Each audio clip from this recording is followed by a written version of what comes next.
Hello student, welcome to YouTube study. आज की इस वीडियो में क्लास 10th एंड क्लास 12 के बच्चों के लिए हिंदी से आज समझ लीजिए ना कि इस वीडियो में आपका 6 नंबर क्लियर हो जाएगा। 100% समझ लीजिए कि इस वीडियो में 6 नंबर कोई नहीं रोकेगा। अगर आप बोर्ड एग्जाम 2023 दे रहे हैं या फ्यूचर बोर्ड एग्जाम की तैयारी कर रहे हैं तो आज की इस वीडियो में देखिए रस, छंद, अलंकार यानी कि तीनों इस वीडियो में मिलेगा और बहुत ही बेस्ट तरीके से ट्रिक के साथ इसमें सीखेंगे। तो आज की इस वीडियो को तुरंत लाइक कर दीजिए, चैनल पे नए हैं तो सब्सक्राइब करके बेल आइकन प्रेस रखिए और आपको इसका पीडीएफ भी प्रोवाइड करूंगा बहुत अच्छे तरीके से हैंड रिटन नोट्स के साथ। तो वीडियो को तुरंत लाइक कर देना है और चैनल पे नए हैं तो सब्सक्राइब करके all notification bell icon press रखिए ताकि आपको daily Hindi, English, physics, bio, chemistry सब चीज की यहाँ से बेस्ट तैयारी हो सके। और सबसे बड़ी बात देख सकते हैं इसमें हम आपको अथवा में भी क्वेश्चन लेकर आए हैं, कहीं भी नहीं खोजना है। रस, छंद, अलंकार ट्रिक के साथ आपको अथवा में भी अच्छे से तैयारी हो जाएगा। इस वीडियो को बस शुरू से अंत तक देखिए, 6 नंबर इस वीडियो में क्लियर है। तो देखिए सबसे पहला जो क्वेश्चन है, आप देखिए क्लास 10th में है या क्लास 12th में, ये रस और छंद अलंकार ये आता ही आता है, फिक्स से 100% की यही आएंगे। ठीक है, तो देखिए पहला जो क्वेश्चन है इसमें रस से बताएंगे। ठीक है, रस में सबसे पहला आपको हास्य रस के बारे में बात करेंगे। हास्य रस क्या है ये पेपर में आएगा, तो आप कैसे लिखेंगे कि अपने अथवा, देखिए अपने के बारे में बात कर रहे हैं। पहले हास्य रस का परिभाषा समझिए कि अपने अथवा पराये के परिधान। परिधान का मतलब होता है वेशभूषा, रहन सहन, पहनावा, ये सभी वेशभूषा में आता है। ठीक है, जैसे कि अपने अथवा पराये के परिधान यानी कि वेशभूषा, इसके बाद वचन अथवा क्रियाकलाप। क्रियाकलाप मतलब रहना, खाना, पीना, ये सभी क्रियाकलाप में आ जाएगा। क्रियाकलाप आदि से उत्पन्न हुआ, जितनी भी हमारी चीजें हैं सबसे उत्पन्न हुआ हास नामक अस्थाई भाव। इसके बाद विभव, इसके बाद अनुभाव और संचारी भाव के संयोग मतलब मिलने का ही हास्य रस का रूप ग्रहण करता है, जिसे हम हास्य रस कहते हैं। एक बार अच्छे समझिए, फिर से समझाने की कोशिश करेंगे। हास्य रस किसे कहेंगे कि अपने अथवा पराये के परिधान, वेशभूषा, ठीक है, वचन अथवा क्रियाकलाप आदि से उत्पन्न हुआ हास नामक अस्थाई भाव, विभाव, अनुभाव और संचारी भावों के संयोग से हास्य रस का रूप ग्रहण होता है, जिसे हम हास्य रस कहते हैं। और पेपर में पूछेगा कि हास्य रस का परिभाषा के साथ उदाहरण सहित स्पष्टीकरण कीजिए, तब जाके 2 नंबर मिलेगा। तो आपका ये परिभाषा हुआ। अब चलेंगे इसके बाद उदाहरण पे।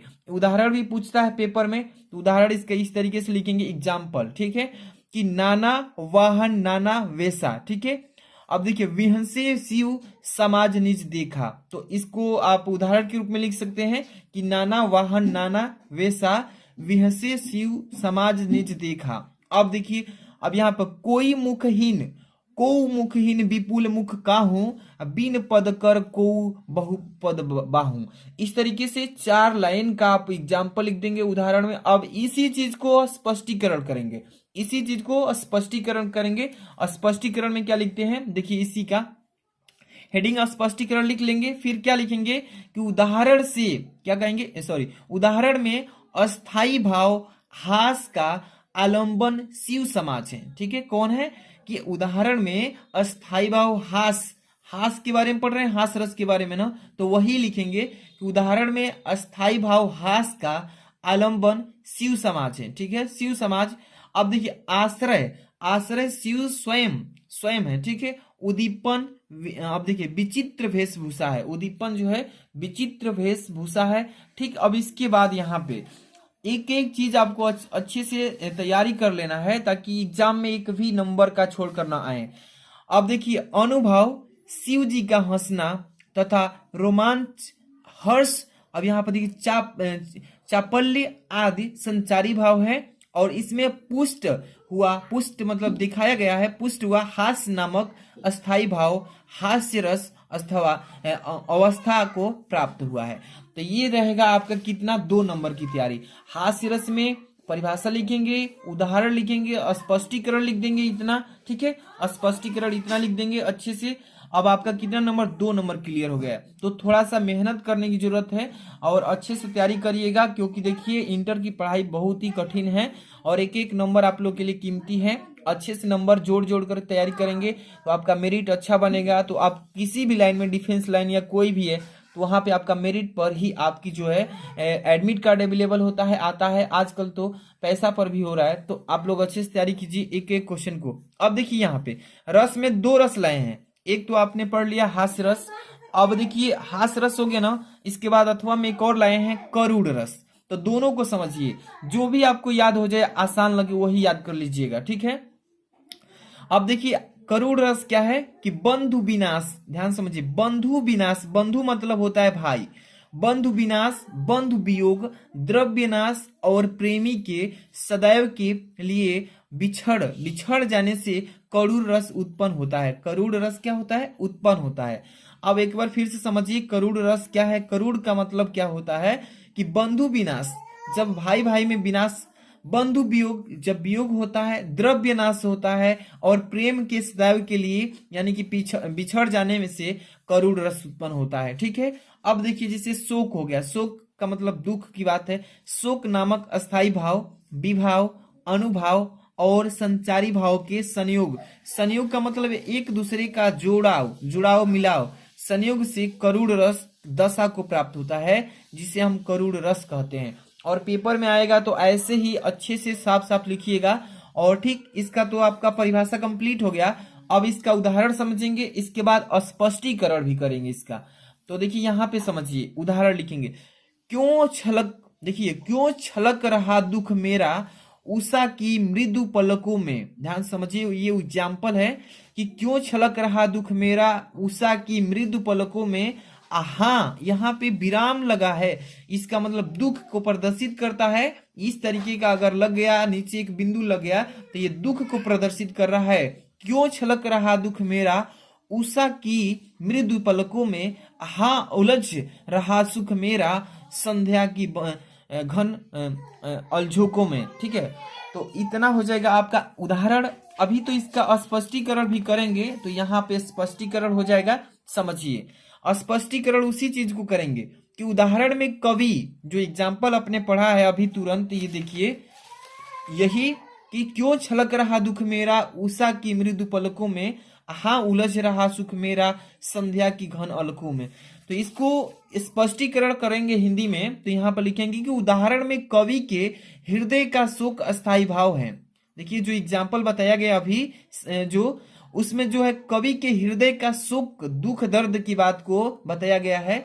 अब यह यहाँ पर प्रियतमा, प्रियतमा है, प्रियतमा मतलब प्रेमी, यहाँ प्रियतमा आलंबन, आलंबन है, तथा प्रेमी जो है कवि का आश्रय है, उसी से बना है। कवि के हृदय का उद्गार अनुभाव है, और अंधकार रूपी के पास तथा संध्या उद्दीपन है। अब देखिए आश्रुकालीन ओस की बूंदे संचारी भाव है, ठीक है। तो इतना चीजें आपको क्लियर समझ में आ रहा है ना कि क्या क्या चीजें लिखना है। मैंने रस बता दिया है, रस में दो चीजें बताया है, हास रस, करूड़ रस। अब दोनों अगर अच्छे से तैयार कर लेते हैं तो 2 नंबर फिक्स है, 100% की कोई नहीं रोकेगा। इस वीडियो से तैयारी आपकी पक्की है। आप एग्जाम देकर आइएगा, वीडियो देखिए, कहिएगा कि हाँ अवश्य ही आया था। अब हम बात करेंगे इसके बाद अलंकार। आपका हो गया रस, रस कंप्लीट हो गया, 2 रस बताए थे। अब हम बताएंगे अलंकार। अलंकार में भी 2 बताएंगे, अच्छे से तैयारी कीजिए। देखिए, आंखों में नींद बहुत है, आंखों में नींद बहुत है पर सोना नहीं, और यही समय है कुछ करने का, इसे खोना नहीं। तो एग्जाम बहुत ही काफी नजदीक है, और आप लोग एक एक चीज को अच्छे से तैयारी कीजिए, एक एक सब्जेक्ट पर मेहनत कीजिए, और जो सब्जेक्ट आप लोग का कठिन लग रहा है उस पर ज्यादा फोकस कीजिए, उसी को बार बार पढ़िए ताकि आसान हो जाए। और जो अच्छी तैयारी है उसमें थोड़ा कम भी समय देंगे तो कोई बात नहीं, लेकिन जो अभी कठिन लग रहा है उसको अभी तैयारी में अच्छे से लगिए, ताकि फ्यूचर में कोई अच्छा मतलब कि कोई प्रॉब्लम ना आए। चलिए अब हम अलंकार की बात करेंगे। देखिए यहाँ पर अलंकार स्टार्ट करेंगे। अलंकार भी 2 नंबर का आता है, समझिए इसमें क्या क्या लिखना होता है। सबसे पहले इंपॉर्टेंट अलंकार, अनुप्रास अलंकार क्या है। अनुप्रास अलंकार क्या है, पेपर में पूछेगा। तो अनुप्रास अलंकार कहेंगे कि एक ही वर्ड, वर्ड का मतलब होता है शब्द, एक ही वर्ड की बार बार आवृत्ति, एक ही वर्ड की बार बार आवृत्ति होने पर अनुप्रास अलंकार उत्पन्न हो जाता है, जिसे हम अनुप्रास अलंकार कहते हैं। समझ रहे हैं। अनुप्रास अलंकार क्या कहेंगे कि एक ही वर्ड, कोई शब्द हमने बोला और वही शब्द का जो है आवृत्ति बार बार आ रहा है, मतलब बार बार ध्वनि उत्पन्न आवृत्ति निकल रहा है उसका, तो यही जो निकल रहा है आवृत्ति, इसी को बोलते हैं अनुप्रास अलंकार। समझ में आ रहा है? अनुप्रास अलंकार क्या बोलेंगे? एक ही वर्ड की बार बार आवृत्ति होने पर अनुप्रास अलंकार उत्पन्न होता है, जिसे अनुप्रास अलंकार कहते हैं। इतना तो क्लियर हो गया। आप समझिए ना कि जब थ्योरी लिख देंगे तो 1 नंबर बन गया, और जैसे एग्जाम्पल स्पष्टीकरण करेंगे तो फिर 1 नंबर, कितना नंबर? 2 नंबर तैयार होगा। तो आप समझिए कि कोई भी अगर छोड़ेंगे, अगर आप एग्जाम्पल छोड़ देते हैं यानी उदाहरण, तो 1 नंबर कट जाएगा फिक्स से। तो आप दोनों को अच्छे से तैयारी कीजिएगा।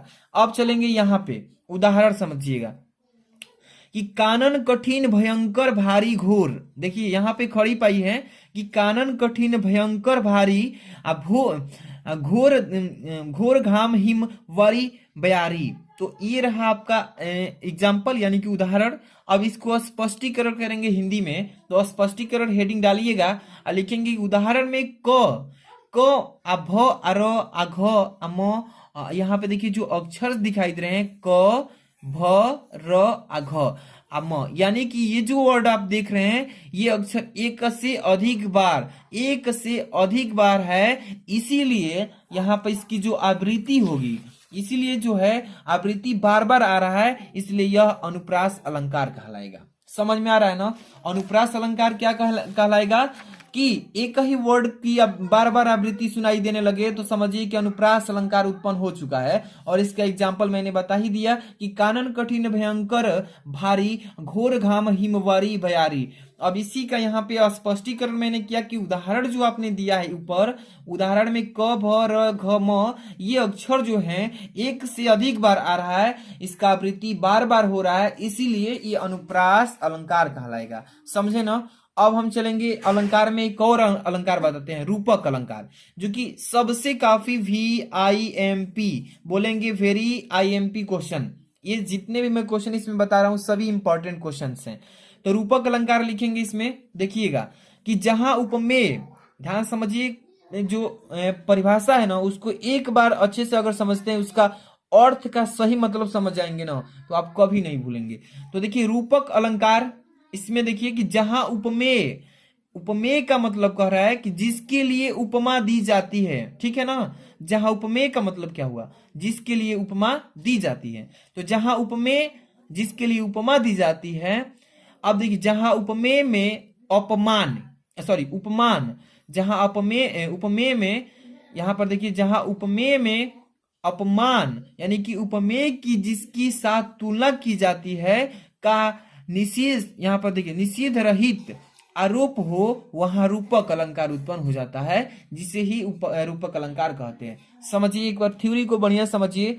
रूपक अलंकार क्या है कि जहां उपमेय में उपमान, अब देखिए उपमेय में उपमान का निषेध रहित आरोप हो, वहां रूपक अलंकार होता है, जिसे हम रूपक अलंकार कहते हैं। अब बात आती है कि एग्जाम्पल थोड़ा बताइए, तो एग्जाम्पल भी देखिए, उदाहरण भी लिखना है, अनिवार्य है। एक का एक एग्जाम्पल आप सबके लिए काफी इंपॉर्टेंट है, इसलिए सभी को तैयारी में अच्छे से रखिएगा।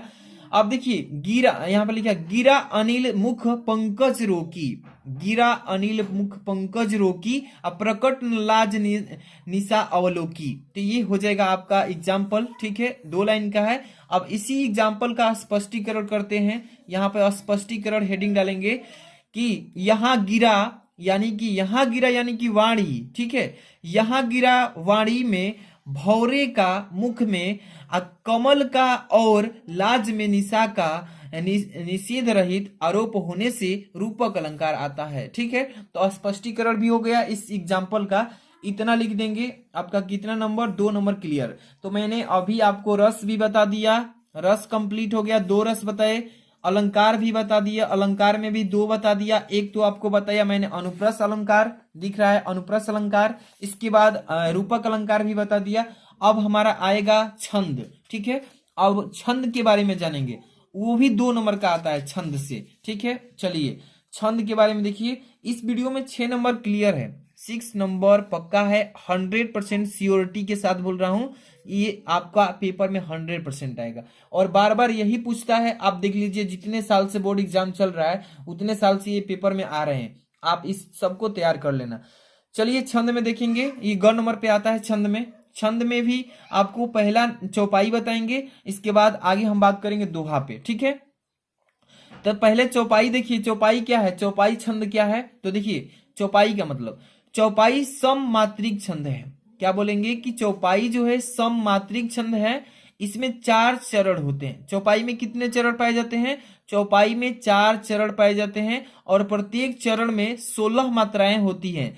जो चौपाई होता है 4 चरण पाए जाते हैं, चारों चरण जो होता है उसमें प्रत्येक में 16 मात्राएं पाए जाते हैं और अंत में जंगड़ यानी कि जंगड़ इस तरीके से लिखते हैं, फर्स्ट यानी कि एक, और इस टाइप का है तो दो पढ़ेंगे, इसको एक पढ़ेंगे, अथवा कहेंगे तंगड़, इसको तंगड़ बोलते हैं। इस टाइप का दो रहेगा, एक सिंगल टाइप का रहेगा, इसको तंगड़ बोलते हैं। का प्रयोग नहीं होना चाहिए, यानी कि इस सिंबल का प्रयोग इसमें नहीं होना चाहिए, ठीक है, जिसे हम चौपाई कहेंगे।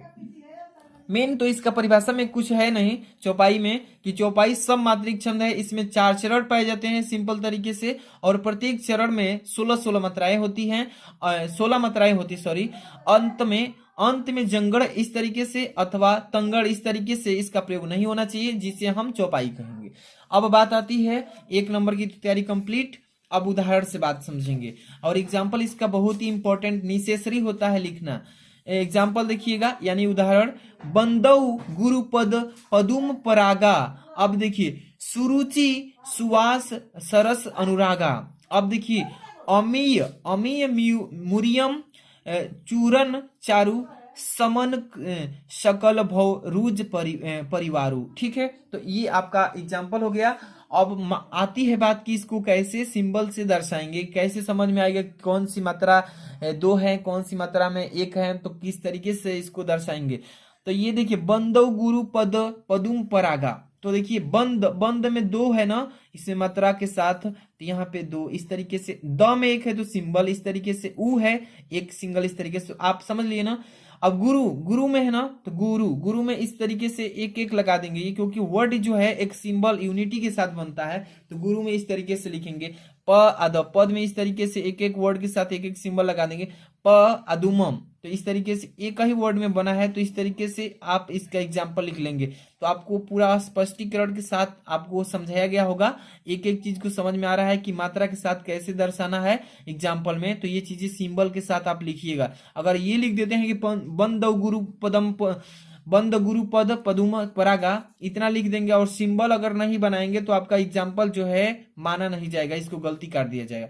इसलिए आप सिंबल के साथ मात्रा को दर्शाइए और इसका एग्जाम्पल लिखिए। अब इसी चीज को अब इतना लिखना होता है इसमें, तो आपका 2 नंबर कंप्लीट हो जाएगा, ठीक है। तो ये रहा आपका चौपाई। अब हम बात करेंगे दोहा पे। ये जो है दोहा, ये भी छंद में आता है। अब देखिए इसमें अथवा के रूप में बताया हूं, तो आपको हर एक चीज से रस अलंकार छंद यानी अथवा में भी बताते चल रहा हूं, ताकि एक भी क्वेश्चन बाहर ना रहे आपसे। दोहा देखिए, दोहा किसे कहेंगे कि दोहा अर्ध सममात्रिक छंद है। ये जो दोहा होता है ये अर्ध सममात्रिक यानी आधा सममात्रिक छंद होता है, और जो चौपाई होता है वो सममात्रिक होता है, ठीक है। दोहा की बात करें तो अर्ध सममात्रिक छंद कहेंगे। इसमें 4 चरण होते हैं, इसमें भी 4 ही चरण पाए जाते हैं। किसमें, दोहा में, जैसे कि चौपाई में पाया जाता था। अब देखिए इसके पहले और तीसरे, इसमें जो पहला और तीसरा चरण जो होगा, इनमें 13 मात्राएं, पहला में भी 13 होंगे और तीसरा में भी 13 मात्राएं होंगे। और देखिए, और दूसरा में और चौथा में सम यानी सम चरण में 11 मात्राएं पाई जाती हैं, जिसे क्या बोलते हैं, दोहा बोलते हैं। समझ में आया ना, बहुत ही सिंपल सा पेपर में क्वेश्चन ये आता है, और इस तरीके से अगर तैयारी करेंगे तो एक भी नहीं छोड़ेंगे। तो ये हो गया आपका दोहा। अब बात करेंगे उदाहरण की। तो यहाँ पे देखिए, मेरी भव बाधा हरो राधा नागरी सोई जा तन की झाई परे श्यामु हरित दुती हुई। तो ये उदाहरण हो गया। अब बात आती है इसकी मात्रा को कैसे प्रदर्शित करेंगे। तो इसकी मात्राएं भी हैं, इसको भी समझिए कि मेरी इस तरीके से दोनों वर्ड लगा देंगे, इसमें भी 2 मात्राएं, इसमें भी 2 मात्राएं, इस तरीके से। भव, इसमें भी 1 मात्राएं, बाधा में भी 2 हैं, हम एक हैं, रौ में भी दो हैं। तो इस तरीके से आपको एक एक चीज समझाया जा रहा है, कॉमा लगा दिए हैं। राधा में आ का मात्रा भी है, इसमें भी दो मात्रा है। धा में भी है, तो इस तरीके से एस टाइप बना देंगे। ना में भी है तो एस, ग में एक सिंगल है, री में, तो इस तरीके से जब पहला आएगा वर्ड, इसमें दो वर्ड हैं तो इस तरीके से आखिरी में आता है, तो इस तरीके से सिंबल के साथ आप दर्शा लेंगे। सोई, इसमें भी है, ई में एक है, तो इस तरीके से मेरी भव बाधा हरो राधा, नागरी सोई जा तन की झाई, परय श्याम हरित दुती हुई। तो इतना लिख लेंगे, आपका हो जाएगा क्या, दोहा भी कंप्लीट। तो इस वीडियो के माध्यम से मैंने टोटल आपको रस, छंद, अलंकार तीनों बता दिए ना, उदाहरण के साथ, अथवा में भी। तो वीडियो जितने बच्चे प्यारे से लाइक नहीं किए, लाइक कर देना। कमेंट में बताइए जिस टाइप की वीडियो चाहिए, आपके लिए अवेलेबल कर देंगे। चैनल पर नए तो चैनल को तुरंत सब्सक्राइब कर लीजिएगा, और एक बेल आइकन आता है ऑल नोटिफिकेशन, इस पर क्लिक कर लीजिए। इससे क्या फायदा होगा कि जब सबसे पहले मैं वीडियो इंपॉर्टेंट क्वेश्चन का बनाऊं तो आपके पास तुरंत पहुंचे और आप उसको देख करके अच्छे से तैयारी कीजिए। एक एक नंबर आप लोग के लिए कीमती है। और इसका पीडीएफ भी अगर चाहिए आपको, हाथ से लिखा हुआ पीडीएफ, तो आपके लिए इसके लिए टेलीग्राम ज्वाइन करना होगा। वीडियो के डिस्क्रिप्शन में जाएंगे, एरो पर क्लिक करके टेलीग्राम लिंक लिखा होगा, ब्लू लिंक, ब्लू पर क्लिक करेंगे जैसे ही आप टेलीग्राम में जुड़ जाएंगे, और वहीं पे आपको पीडीएफ सेंड किया जाता है। अब बात आती है कि जो भी बच्चे अभी तक टेलीग्राम डाउनलोड नहीं किए हैं, प्ले स्टोर से टेलीग्राम डाउनलोड कीजिए, अपने नंबर से कनेक्ट करके उसको डाउनलोड करके जुड़े रहिए। अब मिलते हैं नेक्स्ट वीडियो में। Thanks for watching.